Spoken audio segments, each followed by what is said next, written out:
ہر فرض نماز کے بعد آیت الکرسی پڑھنے والے کے لیے جنت اور اس کے درمیان صرف موت کا پردہ رہ جاتا ہے، پھر برزخ کی زندگی اور قیامت کے مراحل کو کیسے سمجھا جائے گا؟ فرض نماز کے بعد آیت الکرسی پڑھنے کی فضیلت ہے، اسپیسیفک جو فضیلت آپ نے بیان کی، کیا یہ کسی صحیح حدیث میں ہے یا نہیں، اس وقت یہ مسئلہ میرے ذہن میں نہیں ہے، لیکن اتنی بات معلوم ہے کہ صحیح حدیث سے یہ بات ثابت ہے کہ فرض نماز کے بعد آیت الکرسی پڑھنی چاہیے۔ باقی برزخ کی زندگی اور قیامت کے مراحل، وہ جنت ابھی نہیں ہے، مرنے کے فوراً بعد جنت شروع نہیں ہو جاتی، جنت آخرت میں ہوگی۔ تو قبر کی جو راحت ہے وہ والی جنت نہیں ہے جو سچی مچی کی آخرت میں جنت ہوگی۔ باقی قبر میں بھی عذاب بھی ہوتا ہے، ثواب بھی ملتا ہے۔ ہم اسلامک ویڈیو جب ایڈٹ کرتے ہیں تو ہم بیک گراؤنڈ میں ایک نوحہ ٹائپ کا ساؤنڈ آتا ہے، شاید آپ نے سنا، وہ ہم ویڈیو کے بیک گراؤنڈ میں لگاتے ہیں، تو کیا یہ جائز ہے؟ نوحہ ٹائپ کا کیا مطلب؟ نوحے لگانا تو جائز نہیں ہے، نبی کریم صلی اللہ علیہ وسلم نے میت کو اس طرح کے غموں کے اظہار سے منع کیا ہے۔ اب بیک گراؤنڈ کا میوزک اگر بالکل ہی میوزک کے اسٹائل میں ہے تو ٹھیک نہیں ہے، اور اگر صرف ایک ساؤنڈ ہے جو ایفیکٹ پیدا کرنے کے لیے ہوتا ہے تو اس کی گنجائش ہے۔ میں ایک سوئس بینک میں نوکری کرتا ہوں، بٹ میرا کب کوئی سودی لین دین کا نہیں، میرا کام کوئی سودی لین دین کا نہیں ہے، بلکہ پورے سال کا خرچہ بجٹ اور ٹریک کرنے کا ہے۔ بجٹ اور ٹریک کرنے کا ہے پورے سال کا خرچہ۔ دیکھیں، سود کے معاملات میں کوئی انوالومنٹ اگر کسی بھی طرح سے نہیں ہے تو پھر بینک کی جاب جائز ہے، لیکن یہ جو آپ نے بتایا کہ پورے سال کا خرچ بجٹ اور ٹریک کرنے کا، یہ مجھے ذرا آپ ایکسپلین کر کے بھیجیے گا تو پھر اس کے بارے میں بتا سکتے ہیں کہ کیا ہے۔ مفتی صاحب، ایگزام میں ہلکے سے سوال دوست سے پوچھنا دھوکے میں آتا ہے یا گناہ ہے؟ دھوکے میں آتا ہے۔ میں یوٹیوب چینل بنانا چاہتا ہوں جس میں انبیاء کے واقعات اور صحابہ کے واقعات کی ویڈیو خود بنا کر ڈالنا چاہتا ہوں۔ میں کوئی عالم نہیں ہوں، میں تبلیغ جماعت کا کام کرتا ہوں، تو میں یوٹیوب چینل بنا سکتا ہوں؟ جی بنا سکتے ہیں، البتہ کوئی واقعہ جو بھی صحیح احادیث سے ہو وہ لیا کریں، موضوع من گھڑت روایتیں نہ لیا کریں۔ مفتی صاحب، اگر نماز میں چھینک آ جائے اور الحمدللہ کہہ دیا تو کیا ہوگا؟ نماز میں اگر چھینک آئے تو الحمدللہ زور سے کہنا جائز نہیں ہے، لیکن اگر کسی نے زور سے الحمدللہ کہہ دیا تو نماز نہیں ٹوٹے گی اس کی۔ مفتی صاحب، کیا کرپٹو ٹریڈنگ حلال ہو گیا ہے؟ میں نے وقار زکا کے ٹک ٹاک کلپس میں دیکھا ہے جس میں کچھ مفتیوں نے اسے حلال کہہ دیا ہے۔ جی، کچھ مفتی اسے جائز بھی کہتے ہیں، کچھ ناجائز کہتے ہیں۔ ہماری کیا رائے ہے وہ میرا کلپ وائرل ہوا ہے، اس میں آپ دیکھ سکتے ہیں، جس میں آتا ہے کہ علماء نے ہر بات سے رجوع کر لیتے ہیں، اس طرح کا بھی چلا ہے، اس میں حضرت مفتی تقی صاحب کی تصویر بھی لگی ہوئی ہے، تو وہ سن لیں، اس میں ہم پوری ڈیٹیل میں نے بیان کی۔ مفتی صاحب، ما کانا وما یکونو کا علم کا انکار کرتے ہیں آپ، جبکہ حدیث میں آتا ہے فرأیتہ وضع کفہ بین کتفی فتجلی لی کل شیء وعرفتہ، جامع ترمذی۔ ہر حدیث کا مطلب وہ بیان کیا جائے گا جو دوسری حدیثوں سے اور قرآنی آیات سے میچ کرتا ہو۔ تو کل شیء کا مطلب یہ مطلب نہیں ہے کہ آپ عالم الغیب بن گئے۔ اگر آپ عالم الغیب بنتے تو قرآن کیوں کہتا کہ لو کنت اعلم الغیب لاستکثرت من الخیر؟ اے نبی، آپ ان کو بتا دیں کہ اگر میں غیب کا علم جانتا تو خیر اکٹھی کر لیتا، وما مسنی السوء، اور مجھے کبھی کوئی پریشانی ہوتی ہی نہیں۔ تو نبی یہ کیوں فرماتے؟ تو یہاں شریعت کی جو چیزیں ہیں وہ مراد ہیں، اس سے جو شریعت کے حلال و حرام کا علم، سیدھا راستہ جو پیغمبروں کا ٹاپک ہوتا ہے وہ مراد ہے اس سے، اگر یہ حدیث صحیح ہے۔ قرآن میں آتا ہے قل لا يعلم من في السماوات والارض الغیب الا اللہ، اے نبی آپ کہہ دیجئے غیب کا علم زمین اور آسمان میں صرف اللہ کے پاس ہے۔ مفتی صاحب، میرا سوال یہ تھا کہ جنات کی جو عورتیں ہوں گی وہ کیا جنت کے باغ میں اپنے شوہر کے ساتھ گھوم سکیں گی یا گھر میں ہی رہیں گی؟ جنات کی عورتیں، سوری جنت کی عورتیں، میں نے کہا جنات کی عورتوں سے آپ کیوں فری ہو رہے ہو؟ جن نے دیکھ لیا تو خیر نہیں ہے۔ یا گھر میں ہی رہیں گی کیونکہ کوئی کسی کی جنت میں بنا اجازت نہیں جا سکتا؟ وہ گھر میں ہی رہیں گی اور جنت کے باغوں میں گھومیں گی، جو باغ ان کے ہوں گے، اور وہ کم نہیں ہوں گے، وہ بہت بڑے بڑے باغات ہوں گے، وہ ایسے چھوٹے چھوٹے گھر نہیں ہوں گے۔ تو اس لیے آپ جنت میں جانے کی فکر کریں، باقی جنت کی حوریں جس کی ہوں گی اسی کے سامنے آئیں گی نا، دوسرے مردوں کے سامنے کیوں آئیں گی؟ وہ حوریں ہیں بھائی۔ موتی صاحب السلام علیکم، میرا نام شعیب ہے فرام کرن پیر پری، یہ کیا بھائی؟ پٹھان اورنگزیب، میرا ایک دوست ہے نواز منجن، جی منجن ان کا سر نیم ہے، گٹکا کھا کھا کے منہ سے بدبو آتی ہے، نصیحت کیجیے۔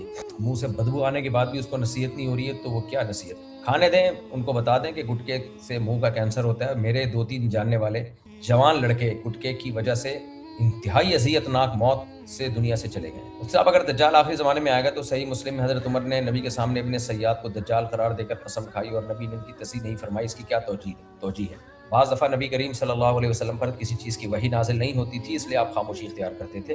تو ہر جگہ نبی کی خاموشی دلیل نہیں ہوتی کہ نبی اس پہ راضی ہیں، ہر جگہ ایسا نہیں، اگرچہ عام قاعدہ تو یہی ہے، لیکن جب دوسری حدیث سے میں پتہ چل گیا کہ دجال ابھی نہیں ہے اور قرب قیامت میں حضرت عیسیٰ علیہ السلام کے دور میں آئے گا اور مسیح علیہ السلام دجال کو قتل کریں گے، تو پتہ چلا کہ اللہ نے بدریہ وحی آپ کو خبردار کر دیا تھا، اور یہ حدیث پچھلی تمام حدیثوں کے لیے ناسخ ہو۔ کیا سر پر اگر آئل لگا ہو تو غسل ہو جاتا ہے یا شیمپو سے پہلے آئل دھونا ہوگا؟ آئل دھونا ضروری نہیں ہے، آئل کے اوپر پانی ڈال کے بس اچھی طرح مسل لیں تو کافی ہے۔ اگر شوہر کا ظلم ثابت ہو جائے لیکن قاضی صاحب اس خوف سے فسخ نکاح نہ کریں کہ شوہر ان پر یا مجھ پر کیس کر دے گا، تو اس صورت میں کہاں جائیں؟ میں انڈیا سے ہوں۔ آپ کو کورٹ ہی جانا پڑے گا۔ انڈیا میں ایک شہر ہے، اس کا نام ذہن سے نکل گیا، وہاں صوبہ بہار ہے میرا خیال ہے، وہاں اسلامک کورٹ بھی ہے، وہاں کے علماء فیصلہ بھی کرتے ہیں۔ دارالعلوم دیوبند سے بھی آپ رابطہ کر سکتی ہیں، وہ آپ کو پروسیس بتا دیں گے کہ ایک شوہر ظالم ہو تو انڈیا میں رہتے ہوئے کیسے اس سے نکاح ختم کیا جا سکتا ہے۔ اگر کسی کو قرض دیا ہو پھر وہ سودی بینک میں جاب کرنے لگے تو کیا اس سے اپنا قرض واپس لے سکتے ہیں؟ اگر وہ سودی بینک میں جاب کرتا ہے اور سود میں کسی بھی طرح سے اس کی انوالومنٹ ہے تو پھر اس کے حرام پیسوں سے قرضہ واپس نہیں لیں، اس سے بولیں بھائی مجھے حلال سے کہیں سے انتظام کر کے۔ اور اگر وہ زبان سے کہہ دیتا ہے میں حلال سے دے رہا ہوں تو آپ کے لیے اس کی زبان پہ اعتبار کرنا کافی ہے، بس پھر تجسس میں نہ جائیں۔ مفتی صاحب میں بار بار توبہ کرتا ہوں پھر ٹوٹ جاتی ہے اور گناہ کر دیتا ہوں، کوئی حل بتائیں جزاک اللہ۔ بار بار توبہ کا حل یہ ہے کہ بار بار گناہ ہو جاتا ہے تو اس کا حل یہ ہے کہ بار بار توبہ کی جائے۔ کپڑے اگر بار بار گندے ہو جاتے ہیں تو اس کا کیا حل ہوگا؟ بار بار دھویا جائے گا اس کو۔ تو ایک بات تو یہ ہے کہ توبہ کرنے میں کبھی شرمائے نہیں، بار بار توبہ کریں، اللہ معاف کرے گا انشاءاللہ۔ دوسری بات یہ ہے کہ جب بھی گناہ ہو جائے تو اپنے اوپر کوئی سزا دیں، روزہ رکھ کے یا کچھ صدقہ خیرات کر کے۔ سزا بہت زیادہ بھی نہیں ہونی چاہیے کہ دی نہ جائے وہ، اور اتنی کم بھی نہیں ہونی چاہیے کہ پتہ ہی نہ چلے۔ تو اس طرح سے انشاءاللہ آہستہ آہستہ جس گناہ کی عادت ہو جاتی ہے نا وہ آرام آرام سے چھوٹتا ہے، جلدی نہیں چھوٹتا۔ مفتی صاحب سیلف اسٹڈی کی ڈیٹیل ویڈیو بنائیے جس میں نوٹس بنانا، ایگزام کی تیاری، online study, alone study, no teacher no classmate ہو۔ یہ تو آن لائن جو لوگ پڑھ رہے ہیں ان سے پوچھیں آپ۔ میں جنرلی کچھ اصول بتاتا ہوں بیان میں، وہ دوبارہ مجھے یاد آیا تو انشاءاللہ میں بیان میں بتا دوں گا۔ پڑھائی کے کچھ بنیادی جنرلی اصول ہیں، وہ اصول پتہ چل جائیں تو زندگی انسان کی بن جاتی ہے۔ جب کوئی شخص اکیلا نماز پڑھ رہے تو کیا اسے اقامت کہنی چاہیے، اور یا کیا فقہی کتابوں میں لکھا ہے کہ ایک آدمی تنہا بھی نماز پڑھے تو اقامت کہہ کر نماز پڑھے؟ آپ کا مرید شیر خان پٹھان۔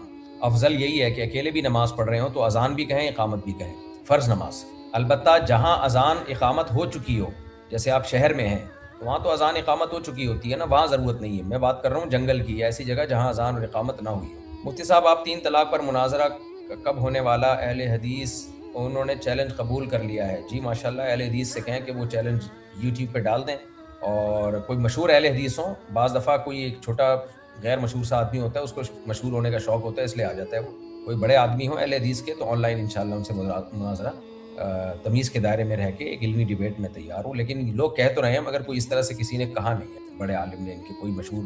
اگر دماغ کو تیز کرنے کے لیے چیس کھیل لیا جائے اور نماز بھی پوری پڑھی جائے اور کوئی بھی جوا نہ لگایا جائے، چیس کھیلنا کیسا ہے؟ جائز نہیں ہے، ٹائم ویسٹنگ ہے۔ دماغ کو تیز کرنے کے لیے بہت ساری چیزیں ہیں۔ دماغ کو تیز کرنے کے لیے علمی کاموں میں لگائیں نا تو دماغ خود ہی تیز ہوتا ہے۔ پڑھائی کی طرف توجہ دیں، چیزوں کو یاد کریں، کوئی نئی زبان سیکھنے کی کوشش کریں۔ جتنی دیر آپ چیس کھیلنے میں لگائیں گے اتنی دیر میں آپ کوئی نئی زبان سیکھنا شروع کر دیں۔ تو یہ سوائے ٹائم ویسٹنگ ہے، اور ٹائم ویسٹنگ کو ایک اچھا لیول لگا کے دنیا کو دکھایا جاتا ہے۔ ہاں کوئی فوج کا کمانڈر ہونا جس نے جنگ لڑنی ہو، اس کے لیے تو پھر بھی سمجھ میں آتا ہے۔ کیا اگر کسی نے مذاق یا غصے میں خود کو کافر کہا تو کیا اس کے پہلے اور بعد کی عبادت سب ختم ہو جائے گی؟ جی ہاں، وہ کافر ہو جاتا ہے۔ توبہ استغفار کر کے اللہ سے دعا مانگے کہ اللہ اس کی عبادتوں کے ثواب کو بحال کر دے، تو اللہ سے امید ہے کہ اللہ کر دے گا۔ کفایت اللہ ثناب علی صاحب نے آپ کا چیلنج قبول کر لیا ہے کل ویڈیو میں یوٹیوب پر، اب آپ ڈیبیٹ کب کریں گے؟ ٹھیک ہے، میں ان کی ویڈیو دیکھتا ہوں، مجھ تک ابھی تک پہنچی نہیں ہے تو ان کو دیکھ کے میں انشاءاللہ رپلائی کرتا ہوں۔ میرا نام جنت میں دنیا کی بیوی سے تھا، نیک حوروں سے۔ مفتی صاحب مطلب عورت اپنے باغ میں گھوم سکے گی؟ ہاں بھائی، کیوں نہیں گھومے گی عورت باغ میں؟ جنت میں باغات ہیں، نہریں ہیں، وہ مردوں کے لیے بھی ہیں عورتوں کے لیے بھی ہیں۔ اگر شلوار ٹخنے سے اوپر ہو جائے تو وضو ٹوٹتا ہے، کیوں ٹوٹے گا وضو؟ شلوار تو ٹخنے سے اوپر رکھنا ویسے ہی لازم ہے۔ ما احد یسلم علی الا رد اللہ علی روحی حتی ارد علیہ السلام، جی حدیث ہے۔ میرے دادا کی ایک دراز ہے، مجھے پتا ہے کہ اس میں پیسے ہیں۔ میرے دادا نے مجھے اور میری کزن کو کہا ہے میرے مرنے کے بعد یہ دراز کھول کے جو ہو لے لینا، کیا وہ مال حلال ہے؟ نہیں جناب، اگر دادا نے وصیت کی ہے اس کی کہ بھئی یہ مال فلاں کا ہے تو پھر 1/3 مال میں ہی وصیت ہوگی، اور وارثوں کے لیے تو وصیت ہوتی نہیں ہے۔ جس کو وراثت میں جس کا حصہ اس کے لیے وصیت ہوتی ہے. تو جب دادا کا انتقال ہوگا، اللہ دادا کو زندگی دے، تو اس کے بعد وہ کھلے گا اور اس میں وراثت جاری ہے. اگر مفتی صاحب نور الدین زنگی اور قبر رسول کے واقعے کی حقیقت بتائیے. حافظ توفیق شفیق فرام ولوج اورنگزیب. یہ واقعہ کتابوں میں لکھا ہے، مجھے اس کی سند کی تحقیق نہیں ہے، کبھی موقع ملا تو انشاءاللہ دیں. ہاں مفتی صاحب، میں گورنمنٹ کالج میں پڑھتا ہوں، ہمارے سبجیکٹ کے ٹیچر بھی نہیں آتے تھے. کیا ہم ڈگری خرید کر آگے اچھا پڑھ سکتے ہیں؟ سبجیکٹ کے ٹیچر نہیں، ان میں فیل ہوا تھا. مسئلہ وہیں کے مولاناؤں سے پوچھ لے بھائی پلیز. السلام علیکم صاحب، میں نے سوال پوچھا تھا پچھلے سیشن میں کال پر، اس میں لڑکی کو بتانا ضروری ہے یا نہیں؟ میرا دوست بول رہا تھا لڑکی کو بتانا ضروری ہے، بول رہا ہے لڑکی کا نکاح نہیں ہوگا. اب مجھے کیا پتا آپ نے پچھلے سیشن میں کیا پوچھا تھا، پہلیاں کیوں پوچھ رہے بھائی، ذرا دوبارہ بھیجو. اپنے بھائی کی تربیت کیسے کریں؟ اتنے مشکل سوال، یہ تو پورا بیان ہے، اس پہ پھر کبھی بتائیں گے. ایام نہر شروع ہونے کے بعد قربانی کا انتظار کی. 11 ذی الحجہ کو قربانی کی تصدیق ہوئی تو تب طواف زیارت کو جاتے وقت حیض آ گیا. ایام نہر کے بعد پاک ہو کر طواف زیارت کیا. کیا اس تاخیر کی وجہ سے دم لازم ہوگا؟ نہیں، دم لازم نہیں ہوگا اس تاخیر. تبلیغ والے ان کے ساتھ نکلنے کے لیے اور دین کی بات سننے کے لیے بہت انسسٹ کرتے ہیں. ان کو منع کیسے کریں اگر جینوئنلی ہم بزی ہوں؟ وہ منع کرتے ہیں، وہ کوئی پولیس کے ساتھ تھوڑی لے کر آتے ہیں، آپ پولیس تھوڑی ساتھ لاتے ہیں کہ گن پوائنٹ پہ آپ کو بولتے ہیں، آپ بولتے ہیں بھائی مصروف ہوں، کوشش کریں چلے جائیں. یہ آخرت کے لیے بھی تو قربانی دینی پڑتی ہے نا، ٹائم نکالنا پڑتا ہے. پچھلے سیشن میں آپ نے بتایا تھا کہ درست تجویز ہا سین سا والا امامت کا حقدار ہے. اگر مقتدیوں میں درست تجوید والا غیر حافظ ہو اور امام حافظ مگر غلط تجوید والا ہو تو کیا غیر حافظ کو امامت ملے گی؟ نہیں، غیر حافظ کو ملے گی جو صحیح پڑھتا ہے. حافظ ہونے سے زیادہ اس بات کی ویلیو ہے کہ صحیح کون پڑھ رہا ہے. مفتی صاحب، میرے دادا نے ارادہ کیا تھا لیکن میرے سب سے چاچا نے اس ارادہ پتہ نہیں کیا لکھا ہوا ہے یار، ادارے پہ قبضہ کر لیا، حالانکہ 4 بھائیوں نے اس پر زیادہ محنت کی تھی، تو میرے ابا اور چاچا کو کیسے لیں؟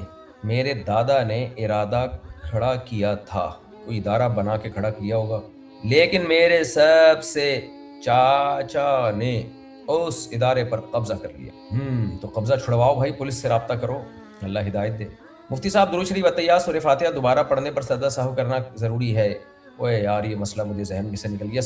درود شریف دوبارہ پڑھنے پر نہیں ہے، سورہ فاتحہ اور اتحیات کا اگر کسی نے تکرار کر لیا تو پھر سجدہ سہو کرنا پڑے گا. درود شریف 100 دفعہ پڑھ لے، کچھ نہیں ہوتا اس سے، یعنی آخری قاعدے کی بات ہو رہی ہے درود شریف. منتخب حدیث گھر والوں کے سامنے پڑھنے کا ارادہ ہوا ہے تعلیم کے لیے، بٹ یہ سوچ آ رہی ہے کہ اگر کوئی حیا کے خلاف مسئلہ آیا فیملی والوں کے سامنے کیسے پڑھوں؟ یہ بھی بتا دیں کہ کون سی بک پڑھوں. اگر آپ عالم مفتی ہیں تو پھر تو بہشتی زیور پڑھیں اور ان کو بتائیں مسائل، اور اگر ویسے ہی فضائل کی تعلیم کرنی ہے تو ریاض الصالحین ہے، اس کی تعلیم کر لیا کریں. اور باقی کوئی حیا کے خلاف اگر بات آئے تو پہلے پڑھ لیا کریں نا، جو بھی کتاب پڑھانی ہو پہلے ایک نظر ڈال لیں، کوئی حیا کے خلاف ہے اس پہ نشان لگا دیں، وہ یہ نہیں بتانی میں نے، وہ خود ہی پڑھ لیں گے. قمر علی مفتی صاحب، جی جناب ارشاد. کہ ان صورتوں میں ناچ گالے والی شادیوں میں شرکت کرنا جائز ہے؟ اگر صرف ولیمے میں ناچ گانا نہ ہو تو شرکت کر سکتے ہیں، ناچ گانے والی شادیوں میں شرکت جائز نہیں ہے، اٹھ کے آ جائیں وہاں سے. مفتی صاحب، اگر ظہر کی 4 سنت رہ جائے تو جماعت کے بعد پہلے 4 سنت پڑھیں یا 2 سنت، کیا ترتیب ہوگی؟ ہر طرح سے جائز ہے، پہلے 4 بھی پڑھ سکتے ہیں، 2 بھی، پھر پہلے 2 بھی پھر 4 بھی. ہمارے علماء نے تجویز کو دیا کہ پہلے 2 پڑھ لیں پھر 4 پڑھ لیں، باقی جائز سب طرح سے، تاکہ وہ 2 کی ترتیب خراب نہ ہونا. مفتی صاحب، مجھے کون سی کتاب پڑھنی چاہیے حفظ کے بعد؟ میں کالج میں ہوں. یار آج میں کھانا کھا کے بیٹھا ہوں، تو کھانا کھا کے نا، میں پہلی دفعہ، ورنہ میں اس کے بعد کھانا کھاتا ہوں، کھانا کھا کے جب بیٹھ جاؤں نا تو دماغ تھکا سا ہو جاتا ہے. مجھے کون سی کتاب پڑھنی چاہیے حفظ کے بعد؟ میں کالج میں ہوں. آپ کو کون سی کتاب پڑھنی؟ اتنے مشکل لمبے سوالات پوچھ لیتے ہیں. سب سے پہلے تو آپ بہشتی زیور جو شرعی مسائل کی کتاب ہے وہ خرید لیں. جامعۃ الرشید نے اس کو آسان کر کے چھاپا ہے تسہیل بہشتی زیور کے نام سے، اس میں کافی شریعت کے مسائل آپ کو پتہ چل جائیں گے. اور حدیث کی کتابوں میں ریاض الصالحین ہے ترجمے والی، وہ خرید لیں، وہ پڑھ لیں. تاریخ کی کتابوں میں مولانا ابو الحسن علی ندوی رحمہ اللہ تعالیٰ کی کتاب ہے تاریخ دعوت و ہزیمت، وہ بہت بہترین کتاب ہے، وہ پڑھ لیں. آپ روزانہ لائیو آیا کریں، یا اگر یہ ممکن نہ ہو تو ہفتے میں کم از کم 3 ضرور لائیو آیا کریں۔ اچھا بھائی، ابھی ٹائم بھی تو نکالنا مشکل ہے میرے بچے۔ ہاں مفتی صاحب، کسی وجہ سے یہ بہت مجبوری سے مجھے گھر پر نماز پڑھنا پڑ رہی ہو، میرے گھر کے سامنے مسجد ہونے کے باوجود، تو کیا میرا گھر پر نماز پڑھنا صحیح ہے؟ وہ مجبوری کیا ہے؟ گھر پہ تو نماز نہیں ہوتی مرد کی، تو نماز کو مسجد ہی میں جا کے پڑھنا پڑے گا جماعت کے ساتھ۔ لیکن کوئی شرعی عذر ہے تو پھر مجبوری میں گھر پہ پڑھ سکتے ہیں۔ وہ شرعی عذر جب تک نہیں بتائیں گے تو مجھے کیا پتہ چلے گا؟ سستی کی وجہ سے جائز نہیں ہے۔ مفتی صاحب، جب ہر وہ چیز جائز ہے جس کی شریعت میں کوئی ممانعت نہیں ہے تو پھر بدعت کسے کہیں گے؟ سوال مختصر ہے، جواب مفصل ہے۔ جی بالکل، جس کی شریعت میں کوئی ممانعت نہیں ہے وہ چیز جائز ہے، لیکن جس کی ممانعت ہے وہ جائز نہیں ہے۔ بدعت کی چونکہ ممانعت ہے وہ جائز نہیں۔ بدعت کے بارے میں صحیح حدیث ہے، من احدث فی امرنا ھذا ما لیس منہ فہو رد، جو ہمارے دین میں کوئی بھی نئی چیز لائے گا وہ مردود ہے۔ تو اسلام میں کوئی بھی چیز ایڈ کریں گے تو مردود ہو جائے گی، وہ ختم۔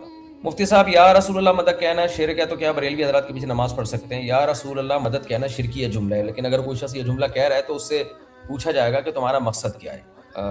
اگر وہ کہتا ہے میرا مطلب یہ ہے کہ یہاں سے میں پکاروں گا، نبی کو اللہ نے اختیارات دیے ہوئے ہیں، آپ جب چاہیں مدد کر سکتے ہیں، تو پھر یہ شرکی عقیدہ ہے۔ باقی یہ جملہ تو شرکیہ ہے ہی بہرحال، اور جو شرکی عقیدہ رکھتا ہے اس کے پیچھے نماز نہیں ہوتی، چاہے دیوبندی ہو، بریلوی، اہل حدیث ہو۔ مفتی صاحب، کیا ونڈے ماترم کہنے سے انسان کافر ہو جاتا ہے؟ انڈیا میں لوگوں کو دیش کی محبت کے لیے یہ کہنے کو بولا جاتا ہے۔ مجھے اس کا لفظی ترجمہ پتہ نہیں ہے میرے بھائی، وندے ماترم کا مطلب کیا ہے؟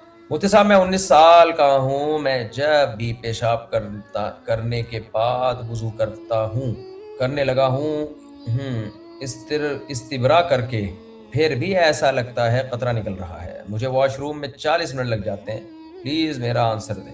آپ نماز سے آدھا گھنٹہ پہلے پیشاب کر لیا کریں اور بھول جائیں پھر کیا نکل رہا ہے، تو 10-15 منٹ کے بعد جا کے جو ہے پانی ڈال کے اگر وہ خطرہ وطرہ نکلا دھو دیا اور وضو کر کے نماز پڑھ لی، دوبارہ اس پہ غور و فکر نہ کیا کریں۔ بس 40 منٹ تک بیٹھے رہیں گے نا، اگر قطرہ رکے گا نہیں، پوری زندگی بھی گزر جائیں گے، قطرہ نہیں وہیں واش روم میں گزار دیں گے۔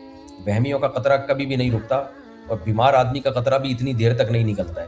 اس لیے آپ بیٹھے نہیں زیادہ، استنجا کر کے، اور استبرا کی ضرورت نہیں ہے، بس استنجا کر کے باہر آ جائیں، جگہ کو ٹیشو وغیرہ سے خشک کر لیں تاکہ اگر کوئی گندگی نکلے تو زیادہ پھیلے نہیں، اور پھر نماز سے پہلے جا کے یا آدھا گھنٹہ بعد جا کے یا نماز سے پہلے جا کے اس جگہ کو اگر آپ کا خیال ہے کچھ نکلا دھو لیا اور چپ کر کے نماز پڑھ لی۔ اگر کسی کی ماں اور بہنیں لاہور میں رہتی ہیں اور اس کے باپ اور بھائی اسلام آباد میں رہتے ہیں اور اس کا دونوں شہر آنا جانا ہو، تو کیا وہ دونوں شہروں میں پوری نماز پڑھے گی اور راستے میں قصر نماز پڑھے گی؟ ہے تو اب وہ اگر یہ میرڈ ہے خاتون، تو جو اس کے شوہر کا گھر ہے جہاں ہے وہ اس کا گھر ہے۔ شادی کے بعد ماں باپ کا گھر اپنا گھر نہیں رہتا، اور اگر یہ آدمی ہے تو پھر بھی یہی ہے کہ اس کی بیوی کہاں رہتی ہے تو وہ اس گھر اس کا ہوگا، ماں باپ کا گھر نہیں ہوگا۔